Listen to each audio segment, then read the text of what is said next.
Ahí también estudié un diplomado en Derecho Familiar en la propia Facultad de Derecho, que pues ya no está ahí, en la Avenida José Benítez, ya se cambió.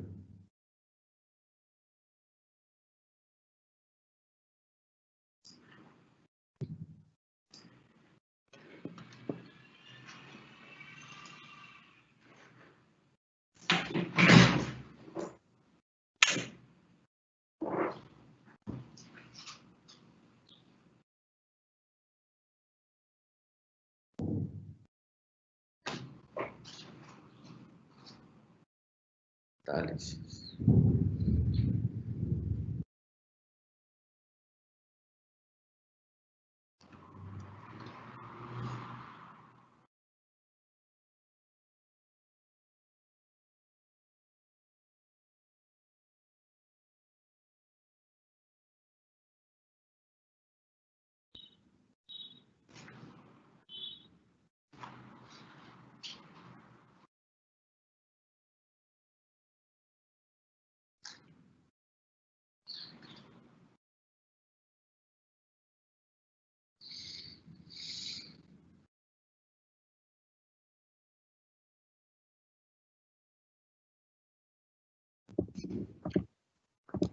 Sí, muy buenos días, tengan todos y todas. Es un honor para nosotros poder contar con tu participación en el webinar titulado El futuro de las ciudades y políticas públicas, a cargo del senador Víctor Fuentes, como parte de la campaña Sumar para Transformar. El objetivo de Tálisis con este foro es poder ofrecer en nuestra comunidad de alumnos, colaboradores, docentes y público en general contenido de alto valor. Un contenido que permita a la audiencia conocer nuevas perspectivas sobre temas relevantes en la actualidad. Me voy a permitir leer, antes de empezar, la semblanza de nuestro invitado de hoy, el senador Víctor Fuentes, quien además es exalumno de Ciencias Jurídicas de la UR. Víctor Fuentes Solís es senador de la República por Nuevo León y preside la Comisión de Desarrollo Urbano, Ordenamiento Territorial y Vivienda, y es maestro en Administración Pública y Política Pública y licenciado en Ciencias Jurídicas. Fue presidente municipal, secretario de Administración del Ayuntamiento, director de Participación Ciudadana y director de Enlace Gubernamental de San Nicolás de los Garza. Asimismo, miembro de los Consejos Nacional y Estatal del Comité Directivo Estatal y dirigente juvenil estatal del Partido Acción Nacional, así como diputado federal y diputado local por este partido. Víctor, buenos días y bienvenido a Tálisis. Estamos, muy contentos por recibirte, en particular, porque es un tema ahorita de bastante importancia, lo que tiene que ver con las ciudades y las políticas públicas. Sin lugar a dudas, hay muchos temas como la contaminación, en particular la contaminación del aire, y el tema de la movilidad, que son temas, bastante importantes en la actualidad y que seguro con tu visión y tus reflexiones nos podrás dar información de mucho valor. Bienvenido y te cedemos la palabra. Antes que nada, muchas gracias por la invitación, muchas gracias por la consideración. Soy afortunada y dichosamente egresado de la Universidad de Regiomontana.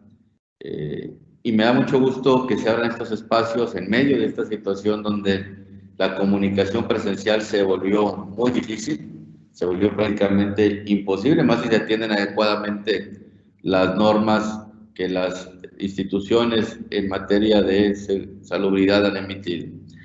La verdad, muy agradecido y el tema es muy importante al cual hemos sido convocados y es un tema pues obviamente que corresponde a la naturaleza de la comisión que tenemos el gusto de presidir en el Senado de la República, que es la Comisión de Vivienda, Desarrollo Urbano, Ordenamiento Territorial y Asentamientos Humanos. Todo esto junto es una política pública en cualquier país que tiene que ver acerca de dónde viven las personas, dónde trabajan, dónde se desarrollan, dónde estudian en un territorio, de qué manera se organiza y se estructura este territorio, de qué manera funciona, de qué manera nos da la mayor cantidad de beneficios posibles. Y es un tema muy importante el título que le dan, que es el futuro de las ciudades, porque hoy en día, si bien nuestro país estaba en una ruta donde se han cometido errores, donde había áreas de oportunidad muy importantes, también hay que reconocer que es una ruta o era una ruta con instituciones fuertes, bien definidas, bien determinadas, a los cuales se podía recurrir para generar ideas, propuestas, alimentar la política pública y que estas instituciones hicieran su chamba. Pero hoy, y sin el afán más mínimo de politizar nada, pues para el futuro inmediato, vemos estas instituciones fragmentadas, estas instituciones debilitadas y no necesariamente cumpliendo su deber, lo cual pone obviamente en entredicho y en riesgo, al menos el futuro inmediato, de las ideas que tienen que ver en cómo las ciudades funcionen mejor.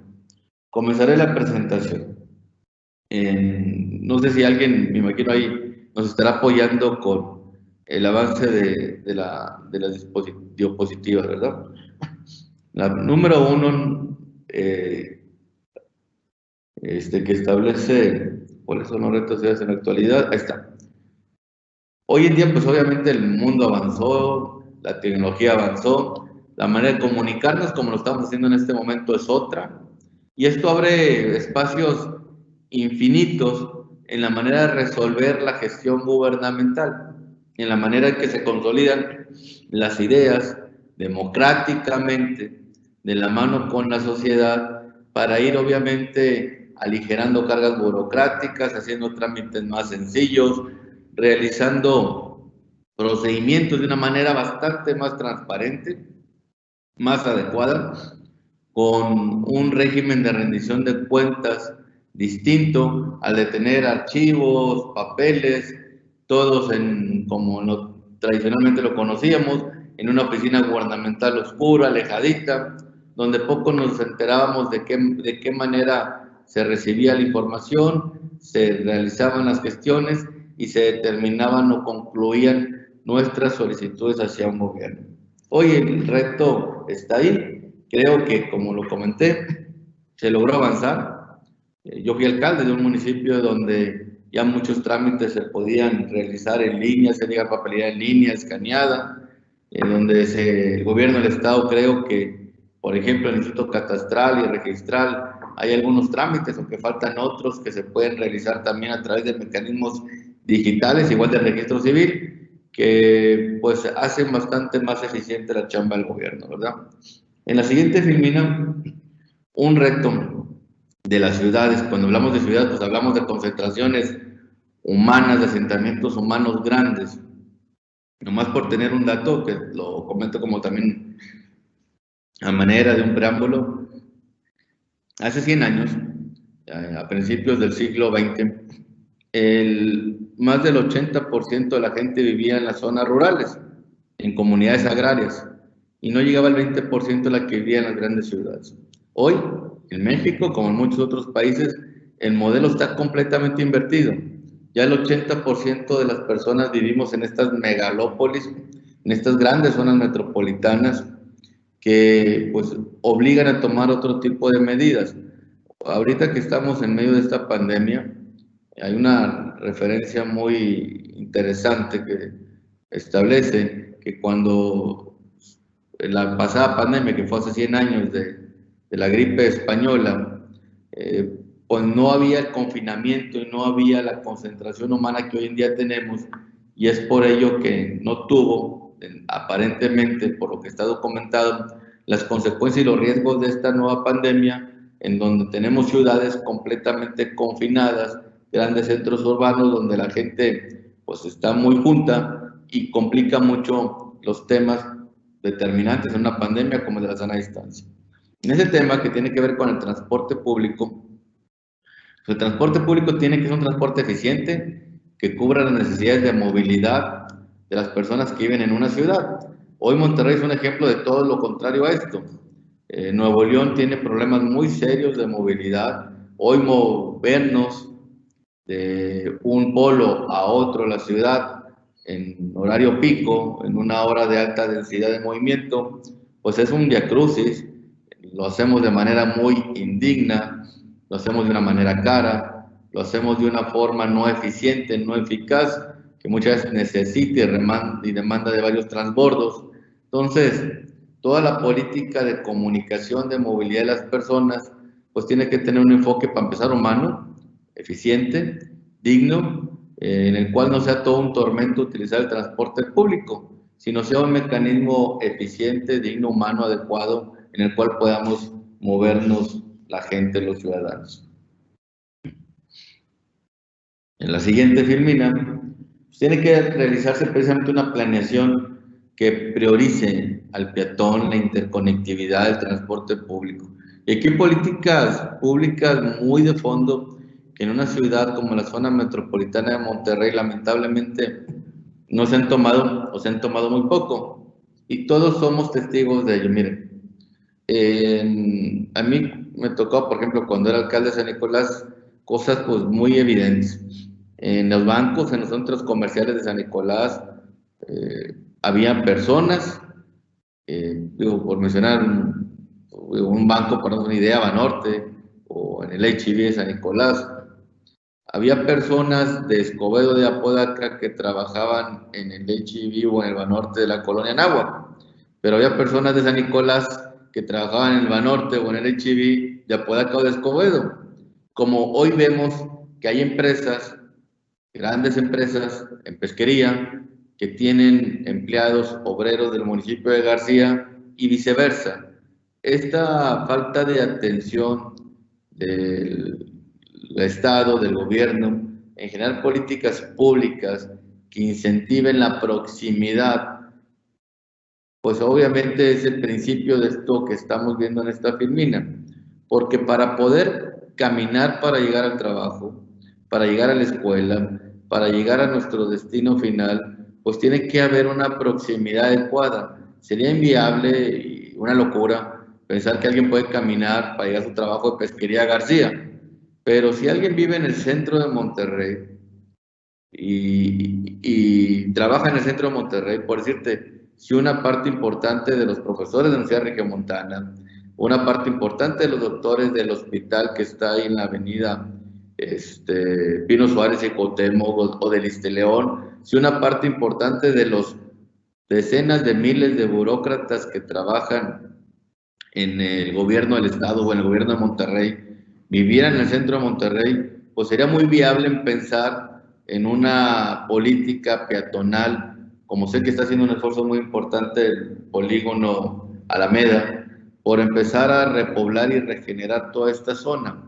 Según un dato que me compartieron del INEGI, en el polígono de Gonzalitos a Félix U. Gómez y de Colón a Constitución, se generan más de 400,000 empleos y la cantidad de personas que viven ahí no son más de 100,000. Quiere decir que hay 300,000 personas que mínimamente se trasladan todos los días al centro de Monterrey, que vienen de todas partes de la zona metropolitana. Entonces es muy estratégico para priorizar al peatón, para generar una interconectividad más adecuada, el entrarle a temas de fondo que tienen que ver con la proximidad, y el transporte público pues también lo hacemos bastante más eficiente, porque son trayectos más cortos, rutas más cortas, y es bastante más fácil su tratamiento. En la siguiente filmina, otro tema muy importante que tiene que ver con el manejo de las ciudades, tiene que ver con el tema de los residuos. Generamos mucha basura. Hoy en día una familia ha elevado hasta 5 o 6 veces la cantidad de basura que generaba hace 30, 40 años. Hoy hay muchos empaques, hay muchísimos envases que anteriormente no se utilizaban. Esto, si bien la ciudad de Monterrey es un buen modelo de tratamiento de los residuos, donde un muy alto porcentaje llega a ser confinado en los puntos finales, como quiera, pues hay áreas de oportunidad muy interesantes. Tan solo con ver el río Pesquería, el arroyo Topo Chico, la Talaverna, el Capitán, podemos ver la cantidad de basura que está ahí en los mantos acuíferos, que pues obviamente genera una contaminación muy importante. Y aquí comento que Nuevo León es un buen ejemplo de que un muy alto porcentaje de los residuos se confinan, pero en otras ciudades del país, pues vemos basura por todas partes. Y la basura, pues obviamente nos genera contaminación, daña severamente nuestros mantos acuíferos y obviamente, pues en todos los sentidos, pues no transmite nada bueno no tenerla confinada. Entonces, un reto importante es disminuir la cantidad de basura y obviamente aumentar la capacidad que tengamos de un manejo adecuado. La siguiente filmina también tiene que ver con el uso del agua. En una sociedad grande, una comunidad grande, en una concentración humana grande, pues la cantidad de agua potable que se requiere para la vida social, para la vida comercial, para la vida industrial, crece enormemente. Y aquí México deja a nuestro país mucho que desear. Si vemos el mapa hidrológico de nuestro país, podemos ver una alta concentración de líquido, de agua dulce, del centro del país hacia el sur. El 75-80% de los mantos acuíferos más importantes del país se encuentran precisamente del centro al sur. En Tabasco, si algo hay es agua. En Campeche, si algo hay es agua. En Guerrero y en todos estos estados del sur. Pero luego, cuando vislumbramos el crecimiento poblacional, industrial y comercial, el desarrollo propiamente de nuestro territorio, vemos todo lo contrario. Vemos que del centro al sur está el 20-30% del desarrollo y crecimiento y el 70-80% está del sur al norte.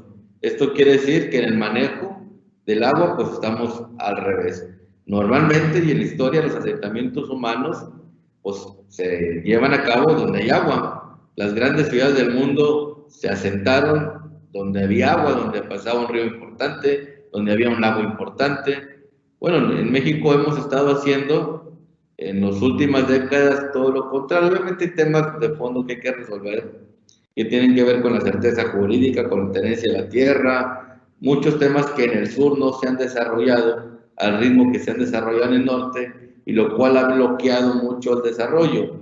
Pero es muy importante reflexionar sobre esto para que los asentamientos humanos se desarrollen pues cerca donde hay agua. Si no, lo contrario, una ciudad como Monterrey, pues tenemos que estar pensando en Monterrey 5 y 6 y en proyectos de Monterrey 7, luego el 8, para estar trayendo agua hasta del Pánuco y muy lejana ante la carencia que empezamos a tener y la enorme cantidad de población. Obviamente que la ruta de hacer un uso más eficiente, más eficaz, pues es una ruta muy importante. Pero si Monterrey tuviese 20 millones de habitantes, pues obviamente que la demanda nos superaría por mucho la capacidad que tenemos del manejo de agua potable y tendríamos que, obviamente, como nación, pues pensar en un sistema y en un régimen de repoblación y de desarrollo urbano y de asentamientos humanos completamente distintos. La siguiente filmina tiene que ver con la vivienda. La vivienda tiene que ser digna, tiene que ser una vivienda que fomente ciudad, que fomente ciudadanía, que fomente proximidad, que fomente el prójimo, que fomente comunidad. Hoy en día es un tema muy importante para el país. Tenemos un rezago habitacional de más de 10 millones de viviendas. Esto quiere decir que 10 millones de familias habitan en hacinamiento completamente desbordado o habitan en una vivienda, en una zona donde no tienen una adecuada tenencia de la tierra, es una zona de riesgo, en la orilla de un río, obviamente el predio, el terreno no es de ellos, y es el rezago de vivienda que tiene este país, de al menos 10 millones. Y la demanda de vivienda en este país en ningún caso es de menos de 500,000 viviendas al año. ¿Por qué? Pues porque hay al menos 500,000 valientes que deciden casarse año con año. Y de entrada al casado, pues como ustedes saben, y como se ha comentado en toda la historia, casa quiere. Entonces, si una persona decide pues, contraer matrimonio, formar una familia, la vivienda juega un papel fundamental en ello. Es ahí donde van a crecer tus hijos, es ahí donde vas a generar la comunidad más importante que tiene esta humanidad, que es precisamente la familia, donde la vas a integrar, donde vas a transmitir valores, principios, donde van a llegar de la escuela, donde van a ser amigos, donde vas a seguir generando pues en las mejores condiciones que podemos ser una sociedad en el presente y para el futuro. Pero estos son retos muy importantes y lejanos todavía de cumplir, porque no hay una política pública hoy en día, primero, que tenga con claridad cómo abatir el rezago habitacional de vivienda y tampoco cómo generar 500,000 viviendas. Sí hubo un momento en la administración de Felipe Calderón donde en 2-3 años se alcanzaron a generar 500,000 viviendas. Ahorita, con todos los problemas que hay para este año, de desempleo, de falta de apoyos y de subsidios del gobierno federal a las familias que menos ganan, pues tal vez alcancemos a generar, y si todo sale bien, 180, 200,000 viviendas. Esto quiere decir que 300,000 personas, muy posiblemente, que demandan una vivienda nueva en nuestro país, no van a tener la oferta suficiente y van a tener, lamentablemente, que sumarse esas 300,000 a las de aproximadamente 10 millones de viviendas que se encuentran en rezago en México. Lo más urgente en el siguiente tema, los temas más urgentes que tenemos que resolver en las ciudades tienen que ver con la contaminación que daña nuestra salud severamente, que daña obviamente también el medio ambiente. Es un tema que tenemos que dar pasos agigantados. El mundo los ha dado. Tuve la fortuna, el honor, el gusto de ser invitado por la Embajada de Reino Unido a principios de este año a ver todos los programas que han implementado para salir adelante en estos temas. Londres en 1980 era una de las ciudades más contaminadas del mundo. Hoy en día, para empezar, en el centro de Londres no pueden pasar los carros. Todo es bicicleta, todo es transporte público, todo es caminar, y pues tiene que ver con las políticas de proximidad que les he comentado, tiene que ver con un transporte público digno, adecuado, y tiene que ver con muchas cosas que aquí, pues yo creo que al haber suscrito el Acuerdo de París, al haber suscrito los acuerdos de la ONU para el planteamiento de mejores modelos de ciudad para el 2030, íbamos al menos por una ruta institucional adecuada, pero hoy lamentablemente no está en el ánimo, y tengo que decirlo en sus términos, del gobierno federal respetar estos acuerdos, darles forma, darles seguimiento y llegar en pronto obviamente a buenas conclusiones. El otro tema es la creación pues, de vivienda accesible, cercana a las fuentes de empleo. Por lo que les comento, los traslados son muy largos. Tenemos que ordenar la ciudad de tal manera que en las principales fuentes de empleo tengamos cerca de ellas las mayores unidades habitacionales en los mejores términos, dignas, con transporte público adecuado. Hay que hacer una completa reingeniería de cómo y dónde hacer las viviendas que hoy en día pues lamentablemente no existe. Vemos zonas industriales muy grandes, muy lejos de las viviendas, y vemos zonas habitacionales muy grandes, lejos de los empleos. Guadalupe se llegó a decir que era el gran dormitorio de la zona metropolitana por mucho tiempo. Vivían y dormían ahí ya prácticamente 1 millón de personas y no se le generaban ni 200,000 empleos. Quiere decir que 600, 700,000 personas de Guadalupe tenían que salir o tienen que salir fuera de su municipio a trabajar. La siguiente tiene que ver con generar, esto es muy importante, los espacios públicos suficientes y adecuados. El tema de qué tipo de vivienda y el tamaño de vivienda, las condiciones y características de los materiales, obviamente tienes que resolver en lo técnico, pero no puede estar, y menos en un país como el nuestro, con una economía como la nuestra, divorciado del tema financiero.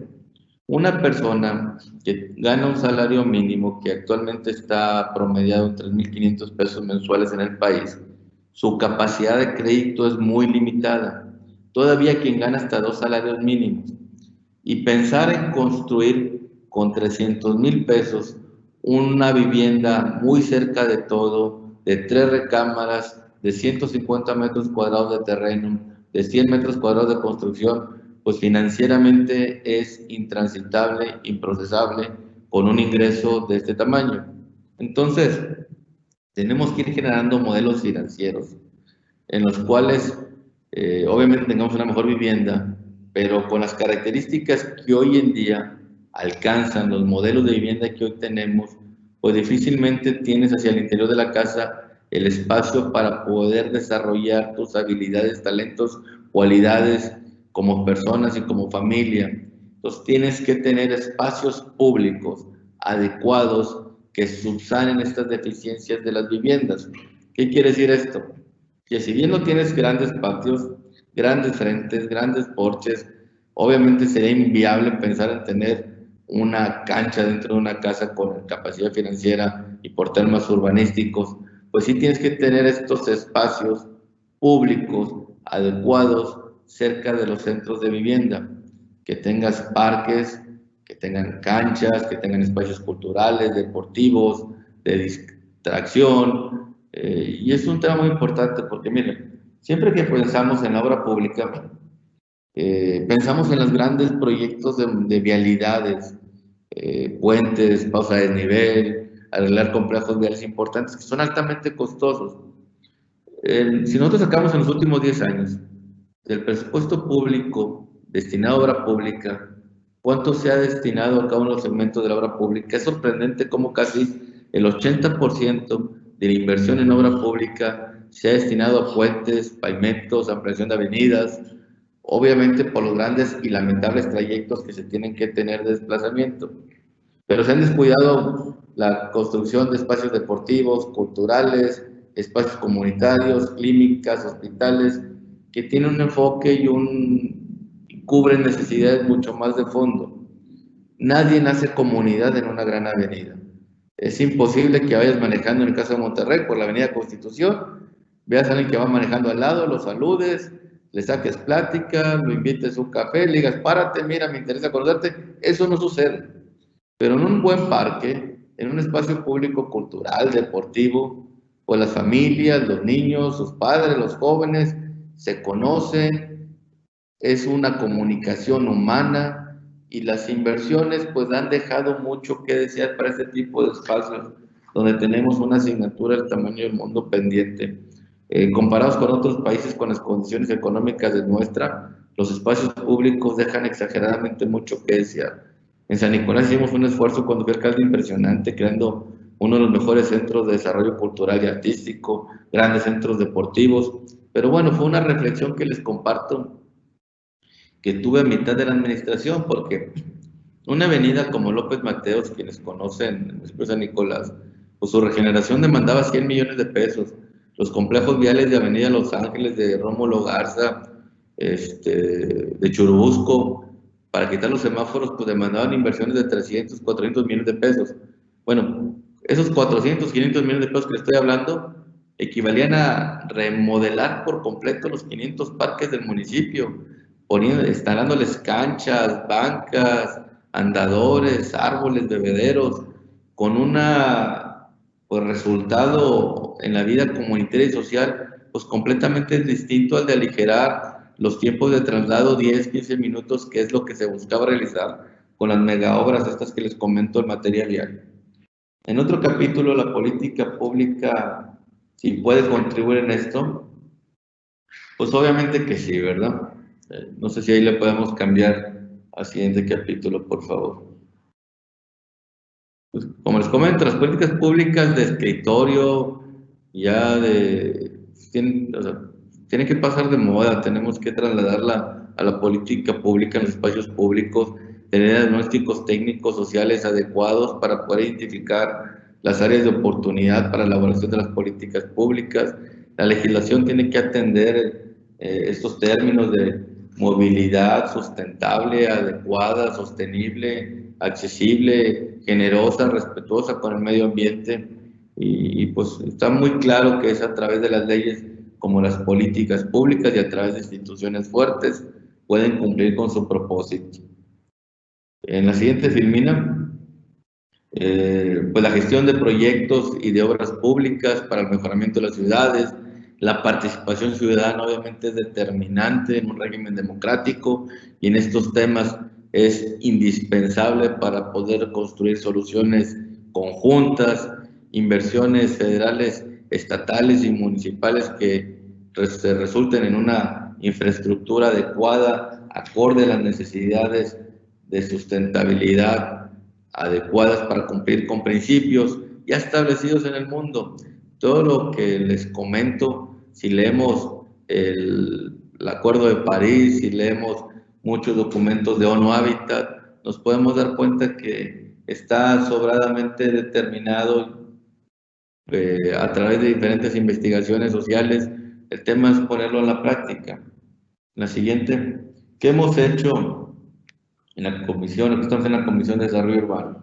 Pues actualizar e incorporar la normatividad que contribuye a mejorar nuestras ciudades, incrementar la calidad de vida, construir y ordenar ciudades con esta visión integral que hemos platicado, generar mayor certidumbre en las inversiones públicas y privadas a través de ello, establecer las bases de transparencia en los procesos de contratación de obra pública. Estamos diseñando una nueva ley de obra pública en las cuales pues sean muy transparentes las adjudicaciones, algo que lo vemos cuesta arriba. Vemos cómo este gobierno, el 70-80% de las adjudicaciones son directas, no a través de los procesos de licitación que en otros momentos se demandaron y que todavía tienen mucho por perfeccionarse y mejorarse a través de una ley adecuada. Promover la regulación de la propiedad para mujeres y para grupos de vulnerables. Hoy, si vemos los temas de desigualdad, en el tema de la propiedad, en el tema de adquirir legítimamente un inmueble, vemos cómo hay una segregación muy importante de mujeres y de grupos vulnerables. Impulsar a viviendas con personas de menores ingresos, entre otras cosas más. Este tema es muy importante, les vuelvo a repetir, porque la capacidad adquisitiva de quienes reciben menos de 3 salarios mínimos, que es menos de 10,000 pesos en promedio al mes, de una vivienda adecuada se complica mucho. Tiene que haber bastante apoyo del gobierno para que la capacidad financiera de quien tiene este tipo de ingresos se traduzca en una vivienda en los mejores términos posibles.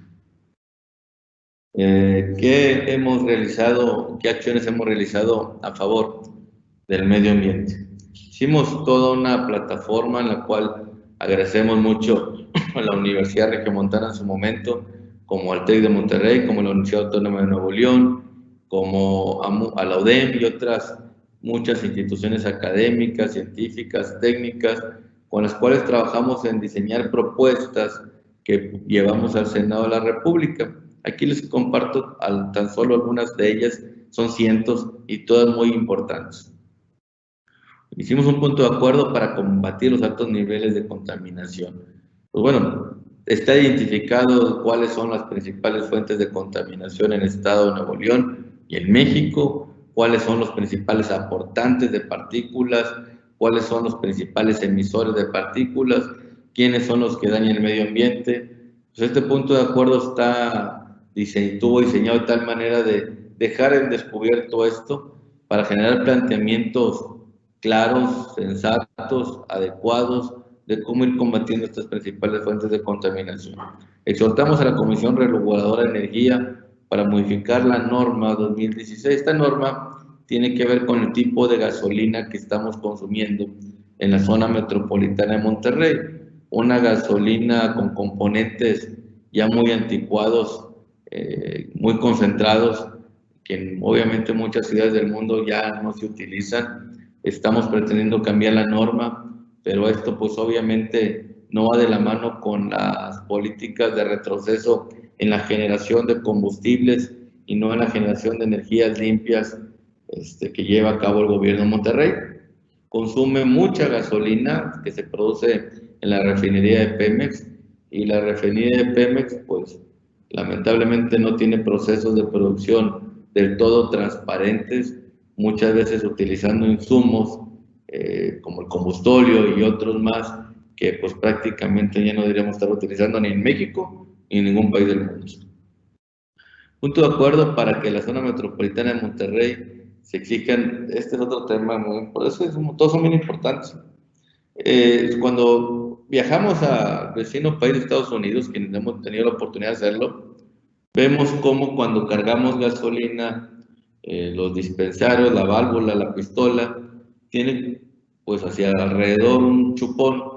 Bueno, esto hace que cuando penetra la pistola al tanque de la gasolina, absorbe, succiona el vapor de gasolina que una ciudad como Monterrey pues se tiene en cantidades muy importantes, en porcentajes muy importantes por la temperatura hace que la gasolina se evapore, y al abrir el tanque de gasolina para volver a cargar, pues esta evaporación sale al medio ambiente. Igual del tanque central, el depósito central de cada expendio de gasolina y de diésel. Actualmente en la zona metropolitana de Monterrey, toda la evaporación del combustible se va directo al medio ambiente. Estos sistemas de recuperadores de vapor de gasolina y diésel llevan mucho tiempo en el mundo, en Estados Unidos, en el estado de Texas, particularmente más de 40 años, en la Ciudad de México se ha avanzado mucho, pero en Monterrey estamos lamentablemente muy rezagados en ello y hemos estado insistiendo mucho. Se expidió una norma por parte de la CEA hace 2 años para que en junio, julio de este año, hasta allá en estos días, todas las gasolineras de Monterrey tuvieran estos sistemas de recuperación de vapor, algo que lamentablemente la autoridad no ha exigido lo suficiente para que los distintos empresarios de la materia hagan estas inversiones. La siguiente. Se hizo un exhorto para proteger el área natural que se denomina Santuario de la Boca en Villa de Santiago. El cuidado, protección y mantenimiento de nuestras zonas naturales protegidas en el diseño, en el desarrollo de nuestras ciudades es muy importante. Además de la protección de especies que son endémicas de nuestro país y de nuestro estado, los servicios ambientales que hay en estas áreas naturales protegidas pues son indispensables y necesarios para mantener nuestra calidad de vida. En el municipio de Santiago, Nuevo León, atrás de la presa de la Boca, tenemos una de las concentraciones de murciélagos más grandes de todo el mundo, la más grande de todo el continente americano, y muchas veces por el día a día, por la proximidad, no la valoramos. En el estado de Texas, en Arizona, en Nuevo México, hay observatorios de estas especies ni con la 10ª parte de la cantidad de ejemplares que tenemos aquí. Son todo un modelo sustentable de negocio. La concentración de la cueva de los murciélagos llega a 5 millones en el mes de marzo, cuando vienen a parear, y poco la hemos explotado en el mejor sentido de las palabras, de la palabra, para generar una economía, un ecoturismo sustentable, además de respetar completamente su hábitat. Tenemos lamentablemente a pocos metros de allá una pedrera instalada, cuyas detonaciones hacen que año con año pues vayan abandonando muchos ejemplares este lugar, y nomás por pasarles uno de los tantos datos que habría que analizar en temas de ecosistemas, estos 5 millones de ejemplares que llega a esa concentración se alimentan de 150 toneladas de insectos todos los días. Si retiráramos la mitad de estos ejemplares, pues imagínense la cantidad de insecticidas, de plaguicidas que tendrían que utilizarse, los alimentos que se producen en la zona citrícola, debido a el incremento que va a haber de plagas. Otro fue una iniciativa para reformar el artículo 27 de la Constitución para que la nación tenga el dominio directo sobre yacimientos de piedra caliza. Esto es pedreras. Las pedreras son una fuente de contaminación muy importante en nuestro país y en nuestro estado, en la zona metropolitana de Monterrey. Y es un desorden absoluto.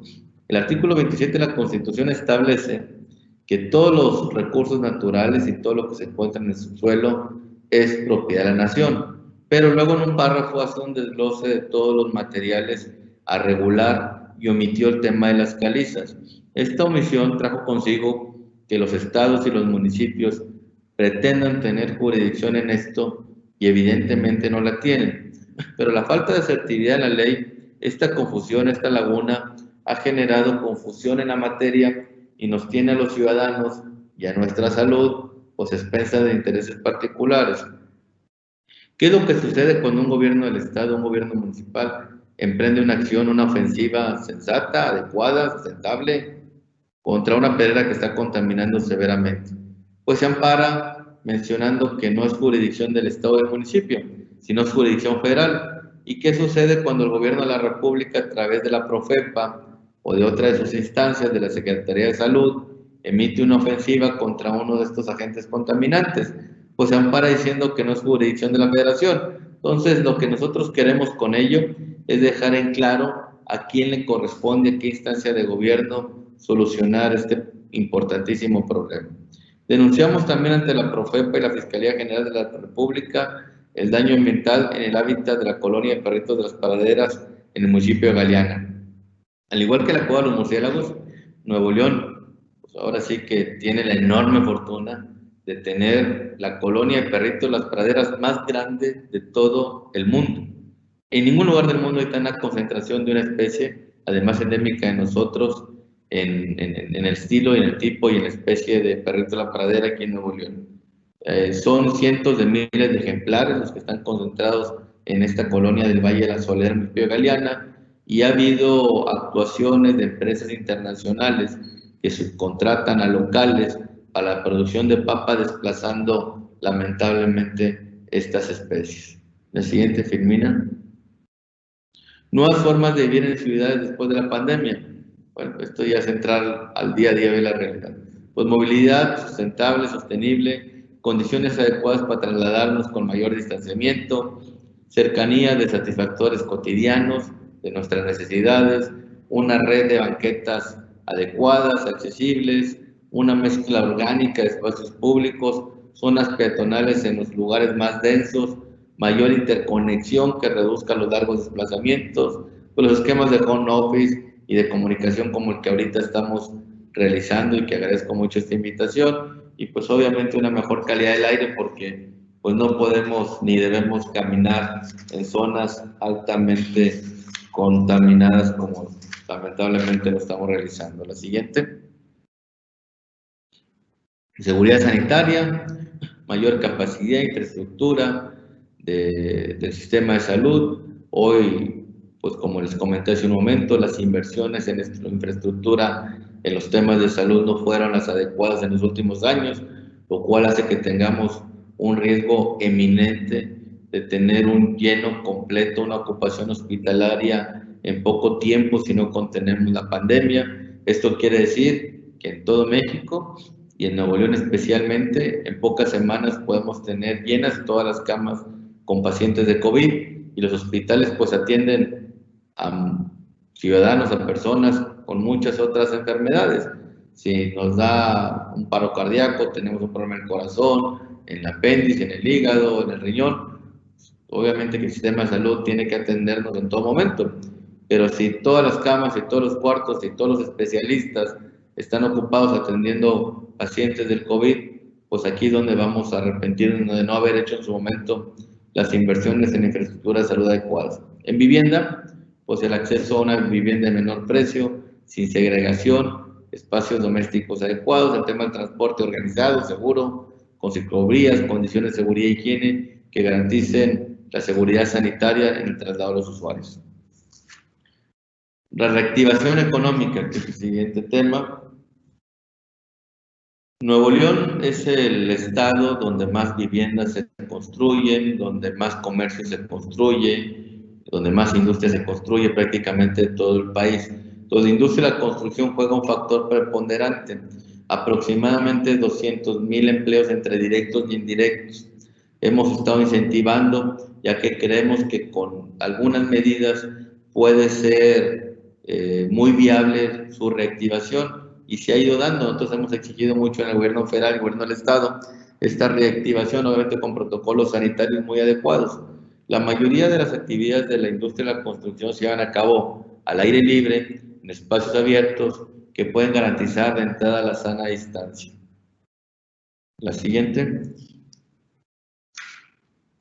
Bueno, dentro de ello hay que destinar recursos económicos que permitan privilegiar construcción de ciudades en estos centros urbanos, mejorar infraestructura urbana, combinar zonas habitacionales con las zonas que demandan los empleos, que son las oficinas, zonas comerciales, y obviamente con los espacios públicos adecuados, los espacios de esparcimiento dignos, humanamente diseñados para cumplir con su propósito. Pues creo que es todo en la presentación. Yo les agradezco mucho la invitación. Sé que fue mucha información. Cualquiera de estos temas es para una plática completa, pero lo que nos pidieron y con mucho gusto lo preparamos para todos ustedes. Cualquier duda, comentario, pues yo estoy a sus órdenes. Muchas gracias, Víctor. Digo, sin lugar a dudas, es un tema que involucra muchos retos y bueno, aquí entra la importancia de la generación de las políticas públicas. Por ahí tenemos un par de preguntas y respuestas del público. Para moderar esta sección nos va a acompañar Pablo Reyes, quien es coordinador de la ciudad de la UR. Bienvenido, Pablo. Gracias, Félix. ¿Cómo está, senador? Un gusto saludarlo y muchas gracias por toda esta muy amplia información, pues, de la ciudad y del futuro de estas, y aparte mucha información pertinente de Nuevo León. Pablo, quiero saludarte.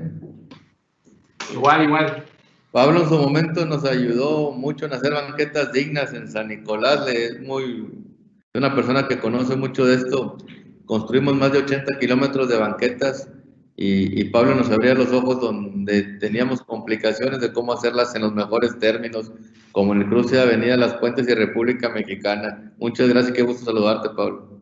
Igual, senador. De hecho, parte de todo este contenido que nos mencionó, a mí me quedó muy grabada una frase que ahorita mencionó, que decía: nadie hace comunidad en una gran avenida. Eso creo que de las cosas en temas de espacios públicos, de lo más urgente que menciona que se necesita reactivar en la ciudad, es una frase que yo me llevo con mucho cariño por el tema, que sabe que aprecio mucho todos estos temas de movilidad.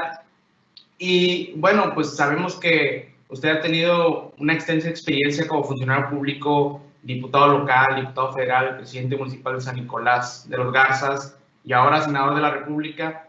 Y ahorita varios asistentes al webinar nos están creando un montón de preguntas. Estoy tratando de consolidar en una sola las más que pueda.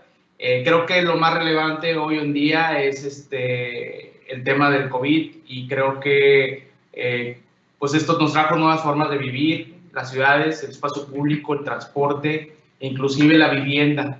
Con esta eminente reactivación económica que tendremos que hacer, existe una tendencia global en, pues, replantear el futuro del mundo y las ciudades. Y bueno, esto me lleva a algunas de las preguntas que están aquí, que es: ¿cuál es su opinión respecto a las acciones urbanas que se plantean y cómo la vivienda y el desarrollo de las ciudades podría ser un motor no solo para la reactivación económica, sino para combatir el cambio climático y garantizar condiciones de vida más justas y equitativas? Pues mira, el desarrollo urbano, el ordenamiento territorial, los asentamientos humanos van un papel fundamental en el cambio climático. La ONU tiene aquí focos de alerta y qué bueno que está reaccionando y ojalá le hagamos mucho caso. Pero sería inviable pensar que el 95% de la gente vivamos en una zona urbana y desatendamos toda la actividad agrícola. La actividad agrícola hay que desarrollarla, fomentarla en términos que vuelva a ser atractiva. Nosotros, si vamos al norte de Nuevo León, a Herrera, Aldamas, Doctor Cos, China, Bravo, y les preguntamos a las personas que aún viven ahí cómo era la actividad agrícola en esos municipios, agropecuaria, hace 30, 40, 50 años, pues era inmensamente más amplia, grande, generosa y vasta que la que hoy en día tenemos, lo cual ha traído diferentes crisis de insumos alimentarios en nuestro estado y en nuestro país. De ser la cuna, la capital del mundo del maíz, hablar de maíz era hablar de México, hablar de México era hablar de maíz. Hoy importamos la mayor parte de maíz que consumimos. Entonces hay que replantear esto, pero una de las tantas cosas que suceden en esos municipios, donde se han descuidado las actividades agropecuarias y en la zona rural de nuestro país, es que no hemos tenido la capacidad de generar vivienda digna. No hay los instrumentos financieros, jurídicos, operativos, logísticos, de implementación, para que podamos desarrollar las 40, 50, 70, 200, 500 casas que se requieren en estos municipios. Y a través de los modelos preexistentes, pues para las grandes constructoras, para Haber, para Geo, para Marfil, para todas estas, No es negocio ir a construir 40, 50 casas a un municipio en estas condiciones. Tenemos que hacer una reingeniería de los modelos financieros para que, entre otras muchas cosas, tengamos la capacidad de desarrollar vivienda en estos municipios y sea una alternativa muy importante quedarse a vivir ahí y no desatender la actividad agropecuaria y no generar estas grandes urbes que empiezan a dar grandes problemas de contaminación y de calidad de vida que vivimos en ellas. No hay manera de tener una actividad industrial que con esta movilidad tan intensamente demandante sin vivir en medio de la contaminación. Las soluciones sí son viables, muy caras y no de corto plazo. Lo ideal sería, pues, obviamente, ir evitando en la mayor de las medidas posibles el desarrollo de este tipo de megalópolis, que después para el reverso es muy complicado. Y aparte, pues el desarrollo urbano tiene que tener obligadamente una reconcentración muy sustentable.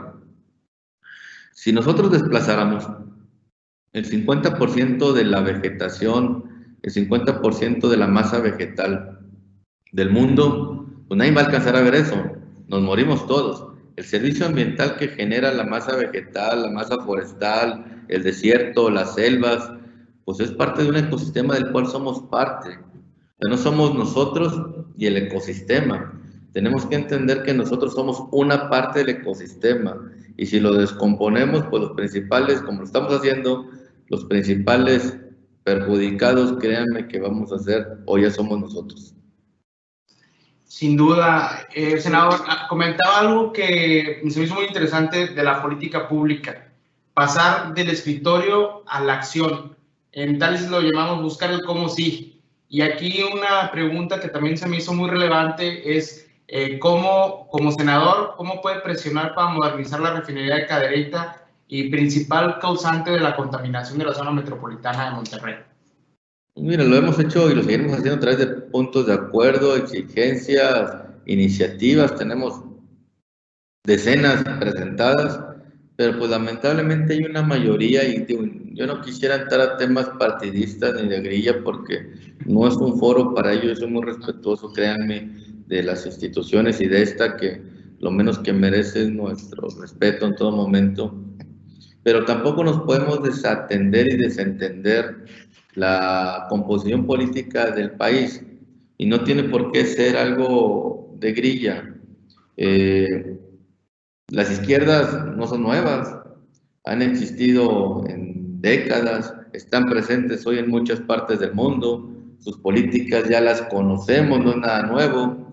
En Venezuela, en Cuba, en Nicaragua, en Bolivia, podemos ver cómo pues, han tenido un desprecio de las energías sustentables, de las energías limpias, contrario a lo que en los países democráticos sucede. Y pues aquí estamos viendo y con mucha preocupación cómo se le están volviendo a dar una preponderancia a la generación de energías no limpias, cómo todo ese combustóleo mexicano que hoy en día no se puede acomodar en el mundo por su alto contenido de azufre, lo vamos a quemar en México con las implicaciones medioambientales y en nuestra salud que esto representa. Entonces el reto no es cualquiera, pero el reto es qué modelo de país queremos y si el gobierno que estamos teniendo obedece a ese modelo de país que todo mundo deseamos.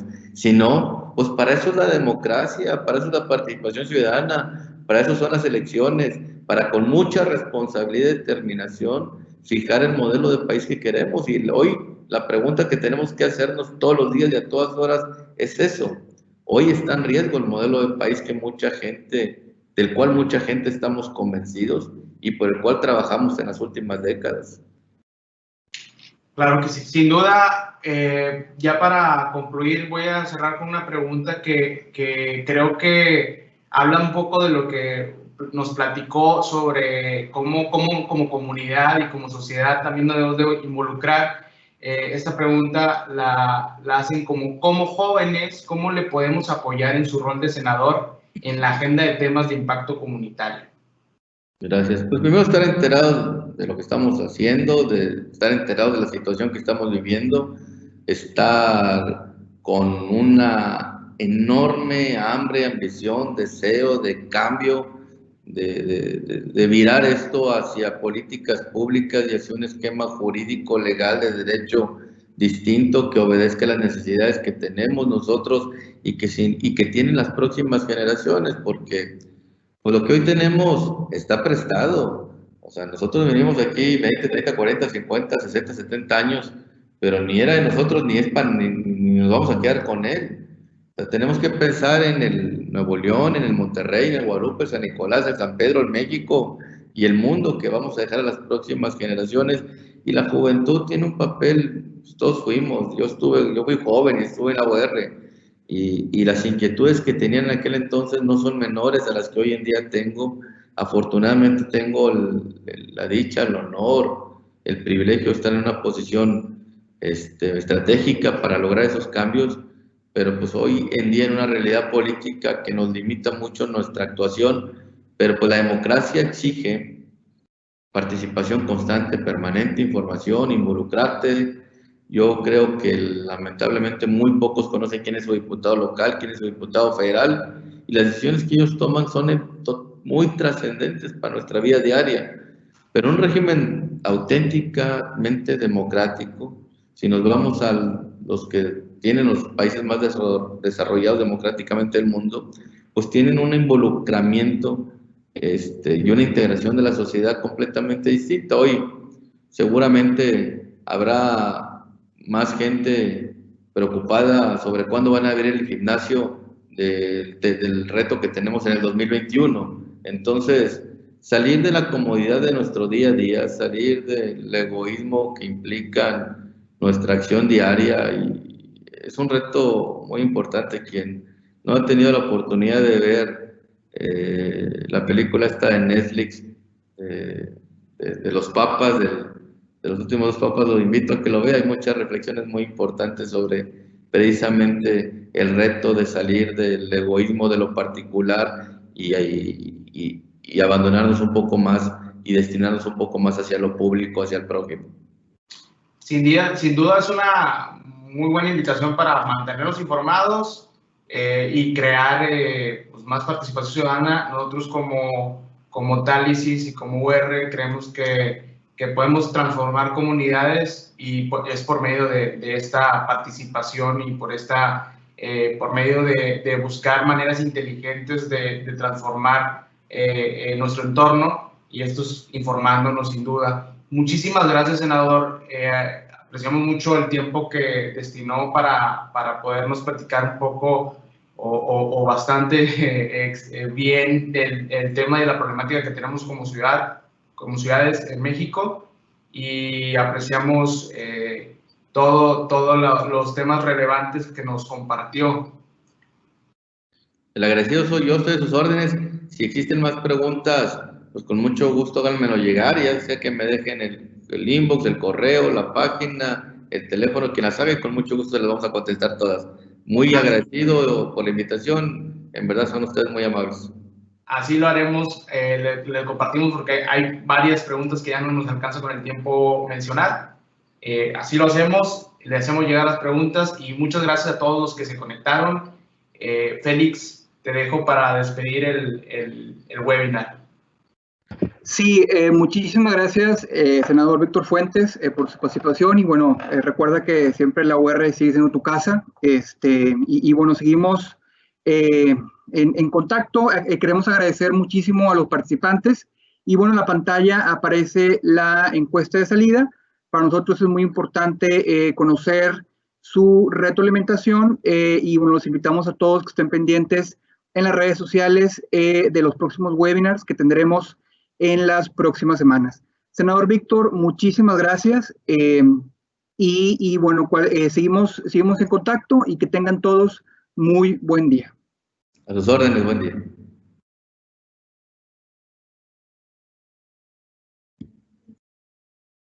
Ya se